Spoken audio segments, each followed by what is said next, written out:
If you start with the wrong questions, you'll generally end up with the wrong answers.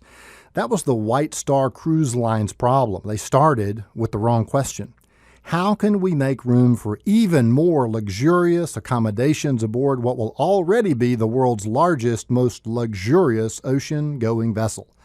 One obvious bit of extraneous equipment was the lifeboats. No one ever used lifeboats on a cruise ship, for goodness sake. What are the minimum legal requirements for these things anyway? How few can we legally carry on board so as to make room for more fun stuff? So it was that on April the 15th in 1912, the RMS Titanic sank on her maiden voyage after hitting an iceberg at midnight. She carried about 2,200 passengers and just 20 lifeboats. The crew had never been trained in how to use lifeboats, and several were launched in a panic, holding only about half their capacity. As a result of this shortage of lifeboats and evacuation training, approximately 1,500 lost their lives, and only 710 were rescued.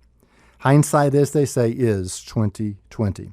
Everyone agrees, among other things, that Titanic should have been equipped with, and the crew trained in the use of, lifeboats. Plenty of lifeboats. How many? Well, how about enough to save everyone on board, of course? And what about the cost of each lifeboat? Well, who would even think to ask such a question like that now? So let's turn our attention to the ship of life that you and your family are on board. How are the lifeboats on your ship? First of all, do you have financial lifeboats?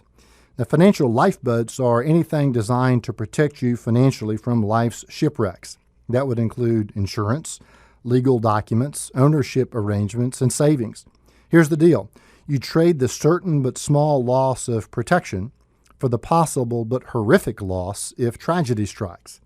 Make sure that you work with a licensed, experienced professional when dealing with any of these areas. Second question, do you have enough lifeboats? A large part of your financial plan should be focused on protection or lifeboats. Have you ever gone through a process to determine how many you need? Again, experienced pros are a must in this evaluation. And third, have you been trained in how to use your lifeboat? What good is a lifeboat if you don't know how to use it? So your financial plan should include not only a provision for lifeboats, but training in how and when to use them. Over 100 years ago, the passengers and crew of the RMS Titanic discovered that after you hit an unexpected iceberg, it's too late to ask questions about your lifeboats. So, have you checked your lifeboats lately?